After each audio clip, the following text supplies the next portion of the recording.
Keep it 100 like it's my religion. Y'all don't keep it real, y'all be sneak dissing. I ain't gotta say it, but my piece is hitting. Bel Air sippin', I be on Vivid. Bel Air sippin', I be on Vivid. Bel Air sippin', I be on Vivid. Bel Air sippin', I be on Vivid. Bel Air sippin', I be on Vivid. I ain't got no time for the set trippin'. Niggas out of line, they be set bidding. I ain't got no time for the set trippin'. Niggas out of line. Hi everyone, thank you so much for tuning into the Ahmani Croom show. My name is Ahmani, and today I will be interviewing Kilokev. What up everybody? Kilokevy, aka Kilokevy, aka Bilo Bev. Bronx, what up? Yo, let's get this show on the road. Alright, so I'm just gonna ask you a couple questions, so thank you so much for coming on the show today. No problem. It's good to show love. So, what and who inspired you to begin rapping? A lot of things inspired me to begin rapping. I like to start off by saying, like, I feel like everybody who lives in like an inner city is like a product of their lifestyle, like a product of like the environment. So basically, that's what really inspired me. Like, I wanted to just be able to like relate to other people through music. I really feel like music nowadays is powerful. Like, that's the only thing that brings people together. So it was like the easiest thing that just came to me. Like, honestly, this like music is probably the only thing that I could really consider myself really good at.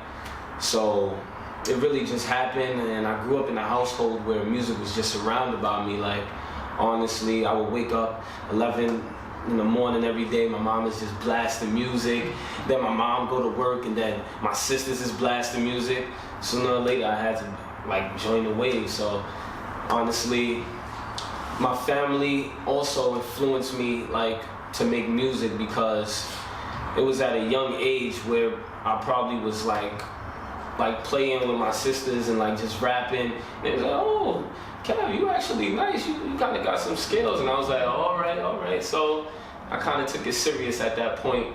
And then it's just that motivation, like, to support your family, take them out of a bad situation. You feel me? So yeah. That's what's up. Thank you so much for sharing that. So, where are you from? Originally I was born in Harlem. Yeah, Harlem born. I lived in Harlem for about 5-6 years of my life. And then sooner or later, me and my mom and my sisters, we moved to the Bronx. Ever since then, I've been Bronx raised, and this is just where, like, the Bronx is me. Like, honestly, I feel like I pride myself on being as New York as possible. Like, a lot of people don't know about New York until they actually come here. And when they do come here, they get introduced to a lifestyle like that they really not adapted to. So I, like, growing up in the Bronx, I got adapted to this environment. I love being around here. Like, this is home. This is really home. I agree. And I'm from the Bronx too, so we have something in common. What part of the Bronx you from? The West Side. Everybody confuses it with Manhattan. But yeah, it's close. I know, it's the Bronx though. Yeah. Alright, so tell me, how has your environment affected you and your music? Like, the environment that I grew up in, really, it really has affected my music like 100%, because honestly, as an artist, if you can't relate to like to your listeners, then you really don't got music that's noteworthy of listening to. So honestly, I grew up in an environment where it wasn't always good. Like, me and my mom, we probably went through some struggles. We had some tough times. Like, I grew up without a dad, so like it really was hard, like, growing up as a young man without a father figure in your life. So it was up to me, like, to find something that I love doing, which was music, and just run away with it. Like, I like speaking about the things that you from the Bronx, that I go through, like, that many people go through on a day-to-day basis that people probably don't know about. Like, that's true. Yeah, so like, I feel like that's why I'm here, like, just to relate to people through music as much as I can. And you know what I feel? I feel that people find that very relatable, and they would respect you more as an artist, because sometimes it feels like you're talking to them. Yeah. And it's just, I get that a lot. I was just listening to another artist's music, and he's from the Bronx as well, and the things he was saying, I was just like, wow, this is so relatable. It's like you're speaking about my whole life in one of your songs. Yeah. But I could definitely respect you as an artist because of that. Because it's not everybody. Yeah, because everybody pretty much like everybody is from a specific neighborhood, like a specific state, city, anywhere. It could be anywhere across this globe. Like it's up to us as people, like to relate to others. Like as like an artist, it's up to you to relate to those people to get them through their struggles. Right. So when everybody is a product of like their environment, so like what's a better way like to relate to people than through music and speaking about everyday struggles that everybody may go through. Even like I'm from the Bronx, my struggles may be different from someone else's, right. but they probably will be able to relate to it just because it's a struggle. Like Let and me they can ask get you them this. through. Tell me, were you ever at all embarrassed about, you know, talking about your struggles in your music? Because a lot of times I know me, I have to kind of prep myself, like, do I really want to let this be known, or is this something that I want to tell my fans? Do you ever go through that? I mean, at first, like when I first started rapping, I was like, I remember one specific time I went to the studio, and like we writing in the studio, me and my man is writing in the studio, and I'm like, damn, I don't know if I should say this, like, cause this is kind of a little bit too personal. I feel like every artist gonna feel that way, but honestly, those are the best bars, cause most likely somebody else is going through the same stuff that you're going through. Like, it's just something that's just gonna happen. Like, I've been uncomfortable before rapping about the stuff, but at this point in my life, like, and I see like the effect it's had on other people, I really don't mind. Like, I'm just trying to like make the music that. So you've matured as an artist. Yeah, I definitely matured. Definitely Like, I feel like every artist when they first start, like they probably don't know who they are yet. Like they just rapping because it's fun, or they just rapping because everyone else is doing it. But every artist has to go through that hiatus where like they like, damn, I don't really like this sound. Like this is not my sound. I probably sound like someone else. Right. So I like it basically shaped like throughout the years, like I grew up as an artist too. Like, and another thing that I did that like helped my development was like I actually invested in my own studio. Oh, that's great. Yeah, when I was in school, you know, when you 8 hours away, 10 hours away from home, you don't really got access to a studio. What school? I went to SUNY Canton. I graduate in May, this upcoming May. And yeah, but SUNY Canton was a great school.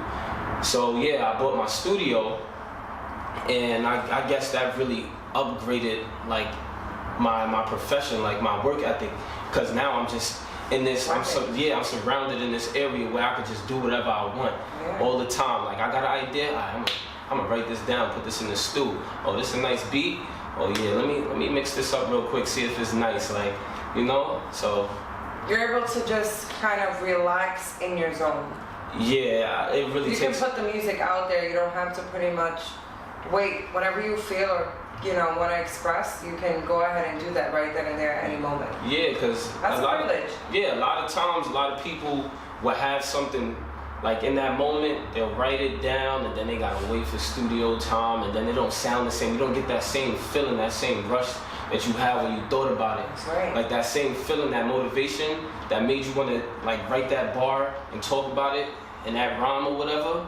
You don't have that when you have to wait, and you have to wait on somebody else's time. And you know what? As an artist, I feel like that's very important. Yeah. I feel like those vibes that you get are vibes that need to be addressed and attended to right then and there. Because if not, you may lose that feeling, and that may have been. Yeah, exactly. Yeah, exactly. As an artist, you have to keep that rush. It has to be some type of motivation for every time you get in the stew. And most of the time, that motivation happens instantly. We could be talking right now, and you probably say something that would just motivate me, like, to write about it. You know what? I was looking at my Facebook account earlier today, and a guy commented my picture and said, wow, it looks like you just woke up on the roof from a party. What a nice scene. And I was just like, I've been thinking about scenes this whole time. That just made everything so much better. But let's get back to your childhood a little bit. Tell me about some artists that you grew up listening to. Oh man, I grew up a huge music fan, like especially in the household where you hear music 24/7. Being black, like when you wake up to music, yeah, like you really going. Like, believe me, I know. Yeah, that's the best feeling in the world. You wake up in a good mood. So a lot of people that, like, I was born in 1995, so I'm more of a like late 90s, early 2000s, and I honestly, like, personally feel like that was the best era of music. We had so much versatility and different type of artists throughout that whole span, throughout that good 10-year span. So I grew up listening to like a lot of Jay-Z. You know, Jay-Z did a lot of things for the music industry at this point. He's now a businessman. I also listen to people like Nas, and he was another person that like probably explained like that they're a product of their environment. People was able to relate to. DMX, I really loved his energy. Like I mixed all of these artists together and made myself, honestly. Like Tupac, and Biggie, like those artists right there, like they're inspiring. I also grew up listening to a lot of R&B, so like there was a lot of dancing in my household growing up. Cause so your household pretty much shaped who you are today. It really did. Like my mom really put this musician like creativity mindset in my head at a young age. Like so she supported you. Yeah, she really did, and it really shaped like who I am. And plus, like the music that she was listening to, I'm young and like I'm still feeling it. I know all the songs to this day. Like it was like in the 90s, like there's songs by Guy, like the little like the R&B hits with Janet Jackson, Mariah Carey, Whitney Houston, BBD with their Poison hit, New Edition, Bobby's Dancing, like all of that stuff really had an impact on me in my childhood with music. Cause first it started off with just dancing. I was dancing to these songs all day, 24/7. Like, and then like the upcoming years of my life, like I just developed this love for making music, and that's just like it was just a level up. Like it was a nice feeling, and I really don't regret.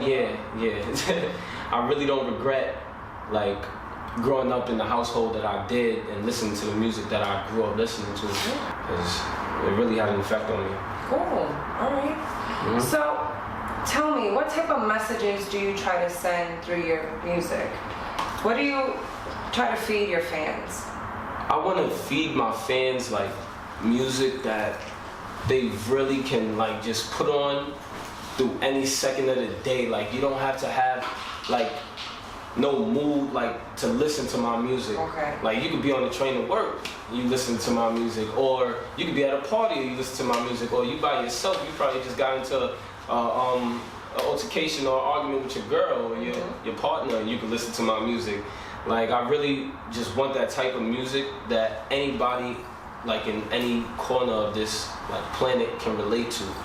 Those are the best type of like music to listen to. Like if you can listen to a whole album and really not relate to it, then that artist didn't do what he really set out to do. Okay. Like to me personally, like that's just the truth. That's just how I see it. Other people may see it differently. Like I know nowadays we have a lot of artists and a lot of rappers probably rapping about things that they never done or been through, and they really just don't have the goal to relate to like their listeners. They just doing it because it's hot and it sound hot. And at that point, you just making the game look bad. Like you fucking up the game. Like excuse my language, but yeah, you just like downgrading like the music industry at that point.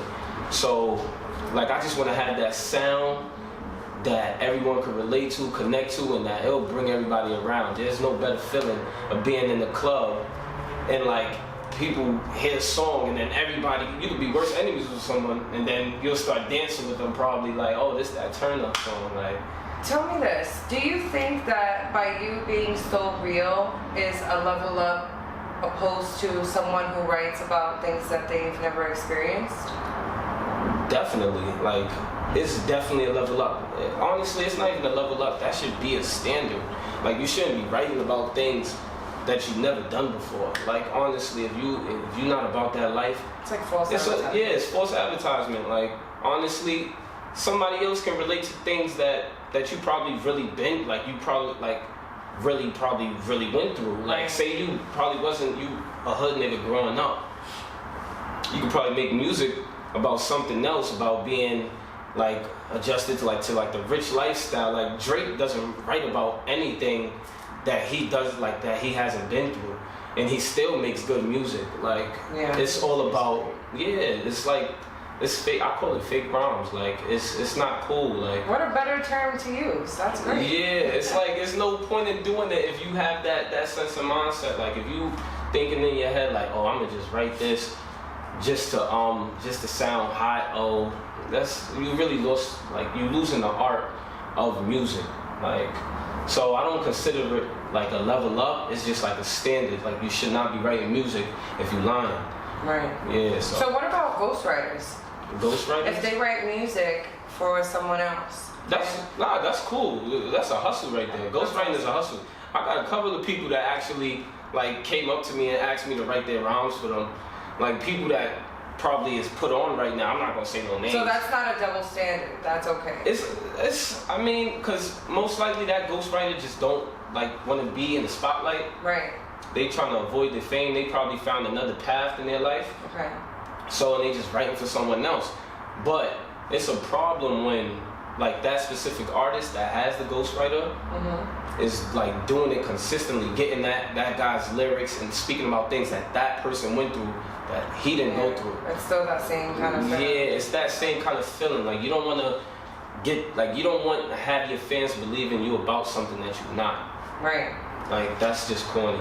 So tell me this, what do you want to be known for?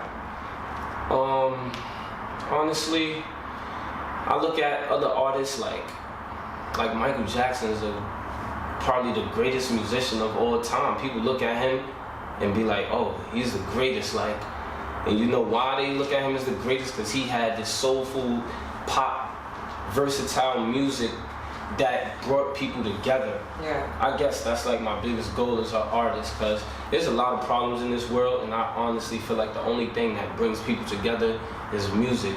Just knowing that you can relate to someone in an audio like setting, like that's a beautiful feeling. Sounds great. So why did you start rapping? Aside from you growing up in the Bronx and your mom and everybody influencing you with music, why else did you start rapping? I feel like this was the only way, like, to send a good, like, a positive message of, like, someone who's dedicated to a certain profession. Like, once you find that profession, you gotta dedicate yourself to it and, like, take it where it takes you. Like, so basically, like, I feel like music was just calling me. Like, it was the best calling card for me. It was the best thing that I could do at the moment. So I really much just took the opportunity and ran with it. I really feel like it's the only thing that I really could consider myself good at. Okay. So yeah, and it'll probably put like food on the table for everyone around me. Like I only keep real hustlers around me. Like, and then when I say hustlers, I don't mean drug dealers. I mean people that's work oriented, that have work. Like if you don't have that goal in your head to like make money every time you wake up, then I really don't like surrounding myself around you. Yeah. Negative. All right. Yeah. So tell me a little bit about your 2 albums that you have out, your mixtapes. Can you tell me about each? Yeah. 12 Kilos was my first mixtape that I dropped, my mixtape EP that I dropped in the summer of 2015. And I always say this to this day, like people give me a lot of like a criticism, like positive criticism on that mixtape. I just tell them, hey, honestly, that wasn't even supposed to happen. Like honestly, like it really was random. Like what are some things they were saying? They tell me like, oh, you got a lot of hits on this. Oh, I like this song. Oh, I like that song. Oh, you need a 12 Kilos part 2, like a level up from that. I'm like, wow. Yeah. That's great feedback. That means they want to hear more. It's like a book. And and I tell people all the time, like that mixtape really wasn't supposed to happen. Like, But it did. Yeah, and I remember I made it in school, and I was just I was just like, oh, I need something like that's gonna get Sunni Canton to like get on my bandwagon, like to be my fan base. Like this gonna be my official fan base. So that was the first thing that I was thinking of, like when I was making each song on that. Like I didn't have the idea of making a mixtape. It was just, oh, I'm gonna make this song. Oh, girls gonna like this. Oh, I'm gonna put this song out. Oh, all the trappers in my school gonna like this. And then sooner or later, I had like a collection of about probably like 7 to 8 songs. I was like, it's almost like a blueprint. Yeah, and then like honestly, like I was just like, oh, I got 8 songs, and I told my man's Jason, I was just like, yo, bro, like this is sounding valid, you know, that's my right hand man. So he just told me like, yo, honestly, Kevy, if you're gonna do this, you're gonna have to do it. Put that collection of music out, and then I just ran with that wave. Like that was the starting point. Like I honestly consider that like the starting point where people was able like to discover my sound, like what I brought to the table.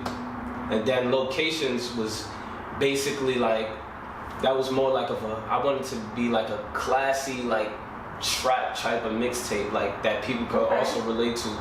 So it came out like it came out in 2016, summer of 2016, so the next summer.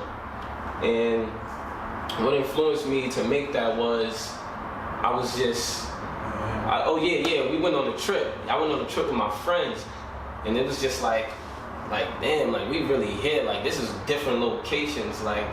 And then I just took that idea, ran with it, and it really came out as an awesome EP. Like it really came out, like it did better than I expected. Wow. I really, with Locations, I guess that was more planned than 12 Kilos, and it really did good because based on the criticism that I got on there, I know a lot of people probably don't listen to my music, but for the people that do, like they really fuck with it. So, you know. So you have a strong foundation. Yeah, I got a strong foundation. I was just trying to like build that foundation and just expand. That's great. Yeah, so those are my two mixtapes. I got a new mixtape dropping soon, like probably like mid-March, and it's called Mood. And that's just like Mood is basically like a mixtape where each song that I write on that, I'm lit. Like I'm literally lit, like, and that's just my mood, like all the time, like 24/7. So look out for that. Like that's gonna be I like a banger. the title. It's really catchy. It makes you wanna kind of listen to it. Yeah, so it's gonna be like every song is gonna be a different mood that people throughout the day probably feel. Like it got turn up songs. I got relationship songs on that. So it puts you in different moods too. Yeah, it puts you in different moods. Like whatever mood that you may be feeling that day or at that moment, you're gonna be able to listen to one of those songs. Like that's what I pride myself on. Like I want people to just. So you're proud about this. You're proud about this mixtape. You can't wait to drop it. Yeah, I can't wait. No questions. Yeah. Like people was already talking about it and whatnot, cause like the main song, like the single that I dropped off of it is called Bel Air Sippin'. Nice. Yeah, so and a lot of people was really jacking that song, and I made a dance to it. So.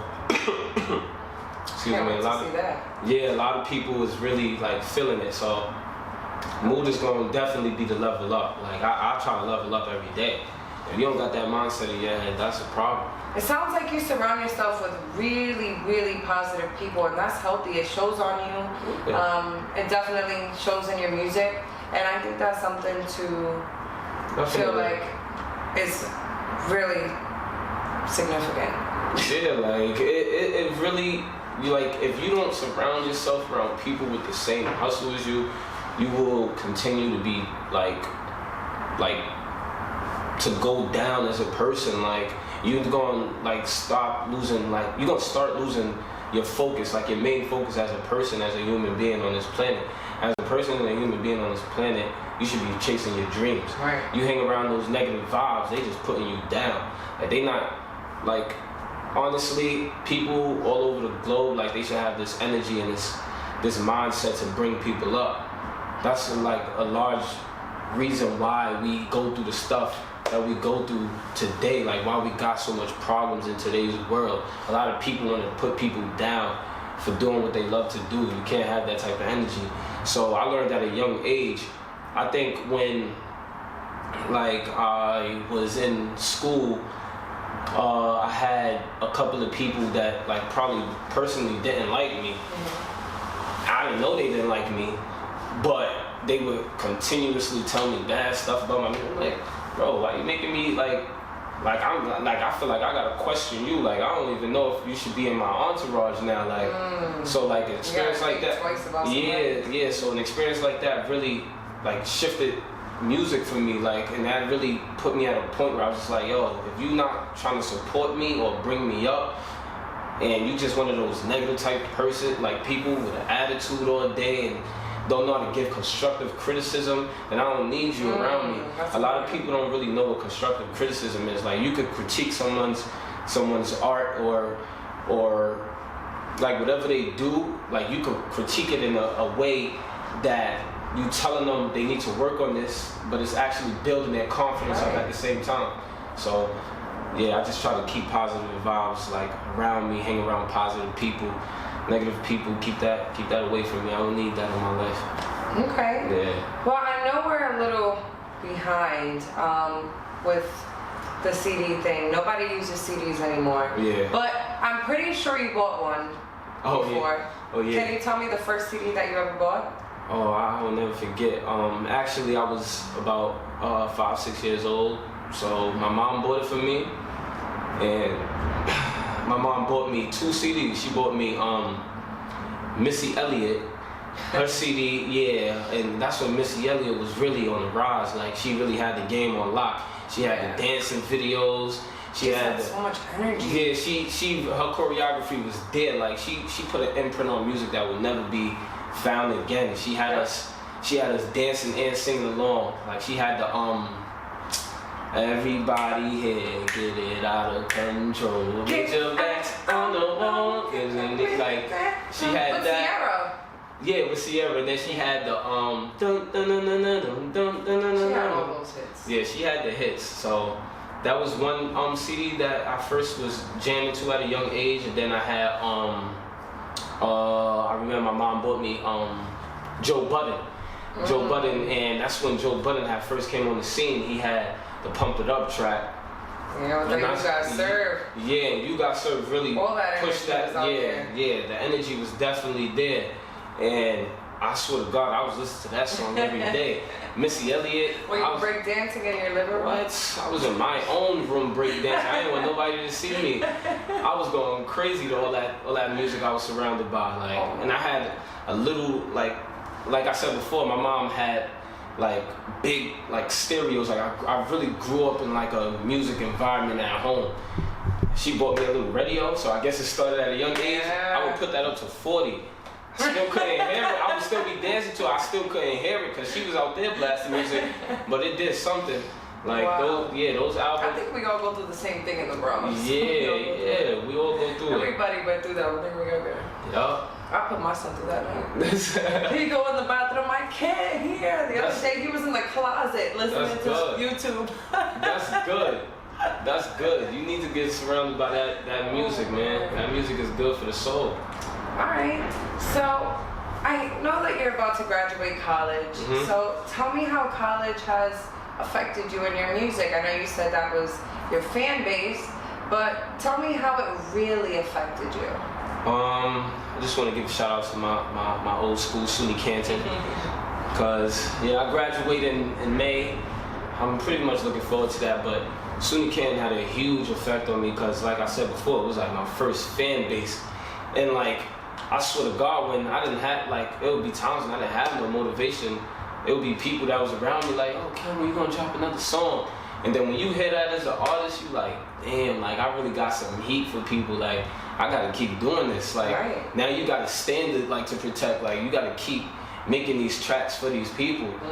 And that's a good feeling. Like, so SUNY Canton really, like, was my first fan base. Like, and like, I know, like, most of the people in my 4 years that I went to school with, like, they always gonna stick behind me. Like, that's, like, it's so when you graduate, they're gonna follow you. Yeah, definitely. That's perfect. Yeah, they definitely are. Like, and another thing about SUNY Canton was like, just being around like that positive energy. Like I know a lot of people get distracted in school. So, and I actually went to a school that like literally after like the first or second semester, like most of the people that you was going there with for your freshman year was gone. Wow. Yeah, so I happened to not get distracted, and I guess people seen talent in me in school while I was in school that I probably didn't even see in myself.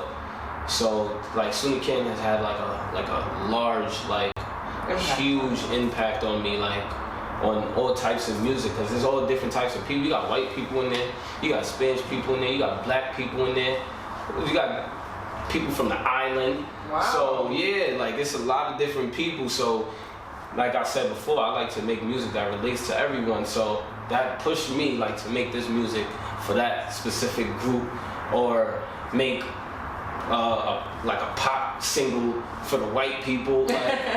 Like I got something for everybody. Yeah. I got something for everybody. Like SUNY Canton taught me how to be versatile. Like versatility in the rap game nowadays is rare. A lot of people stay like to their sound of music, but honestly, you're not really going. I honestly feel like you're not going to really move or like level up if you don't expand your music. Like we got a lot of artists in the game that's versatile. Like we got Nicki Minaj. Nicki Minaj started out in Southside Jamaica, Queens. She was just a straight rapper. Right. Now you see her singing on tracks. She got $1 million tours on different corners of the globe with pop music. And then you got people like Drake, who like just in his recent album that he dropped in Views, he got dancehall rhythm type beats. Like and that's hitting. And it's hitting on Hot 97. Like Rihanna, like they versatile. Like they could get on any track and really speak to like their listeners. So I really pride myself on that. That's great, and I think it's something to be proud of. Yeah, thank you. So aside from being versatile, tell me some of your goals for 2017. I really just want to have like, I want to make as much music that people gonna want to listen to as possible. Like I want to be that artist that's consistent with their music, or even if I'm not consistent, I want like that fan base that's gonna stick by me. And when I do drop that mixtape or that song, they gonna all be riled up and they gonna be ready to hear it. Like honestly, I want to probably get more videos out there, get more FaceTime, let people see who I am. I want them to know me from like a personal level, like aside from my music. It's easier to relate to people like that when you know them on a personal level. So yeah, that's basically it. Like I'm not really begging to be signed. Like I really want to just build this empire by myself. I want to surround myself with people that's into music just like me, or people that's going to be pushing me how I want to be pushed to make the best music I can make. Right. Yep. That's great. All right. So how do you feel about the rap game currently? Right now? Yeah. I feel like at the same, like a lot of people talk about the rap game right now and how bad it is. I honestly feel like it's not all that bad. It really just evolved. Like there's different type of metaphors, there's different type of music now. Like we got introduced to trap music probably like 5 years ago, and trap music is just booming right now. Like it's a whole world of its own. Yeah, it's just like a whole nother world that can probably be like listened to by a whole different fan base. Right. Like, and that's good for the game. Like that's good for music. I mean, a lot of people talk about mumble rappers, but like different styles. Yeah, it's different styles of rap. Like everybody has their technique or their flow that make them who they are. Like that gives them that sound. Like I honestly like the new class of artists that we got. We got like Lil Uzi Vert. Like he got females and males that can listen to his song. He got that vibe that make you want to dance. Like, and then we got people like 21 Savage, who's probably just talking about gang shit all day for the trappers. And then it's a lot of artists nowadays, and it's really grown from what we probably like are adjusted to, like, or that we seen growing up. And that's perfect for the game. Like it's not all just bars now. You can actually make a song about God. We got Chance the Rapper making like religious songs, and he just won 3 Grammys the other day. Like that's just good for the game. The versatility and the different sounds is really gonna people probably don't see it now, but it's really gonna have a great impact on the game. I definitely feel like with all these opportunities there, you can see how you could end up. Like, nothing is impossible because everything is happening. Yeah. Everything is happening. Yeah, and probably like that sound that's probably unique and different, it's probably gonna start a whole new fan base. Like just how trap started. I never knew about trap. Like we probably wasn't even thinking about trap growing up, like in the early 2000s. And then when that, I think the closest to trap that I got was like Mystical or like Baby, Mystical, because I'm a or thug. like, or like DMX or like something like that. Like that was the closest to trap. Now we got actual artists that specialize in trap. Like they just want to talk about coming up. They just want to talk about that hardcore lifestyle that people really live. Any way that you're relating to people, like I said before, like it's good music to me. Like I'm not gonna close my ears just because it don't sound like the conventional type of music that we like are used to listening to. Yeah, like we all gotta grow someday. Oh, Kilo, it was such a pleasure talking to you today and getting to know you. Can you tell me and tell our fans here where they can find you? All right, you could Soundcloud Kilokev. Alright, no extra stuff, just Kilokev or kilokevy. You can YouTube me. I just dropped a video like last week. Bel Sipping is doing good right now. A lot of my fans like it. If you want to get in touch with me, like for booking, you could email me at kilokevy, Kevy, that's Kevy, @gmail.com. Probably add me on the gram, worth the kilo _ Facebook, kilokevy with 2 Y's. Yeah, and that's about it. If you want to get in touch with the boy. All right, well, it's been real. Thank you so much for coming on my show, and thank you for watching. Keep it 100 like it's my religion. Y'all don't keep it real, y'all be sneak dissing. I ain't gotta say it, but my piece is hitting. Bel Air sippin', I be on Vivid. Bel Air sippin', I be on Vivid. Bel Air sippin', I be on Vivid. Bel Air sippin', I be on Vivid. Bel Air.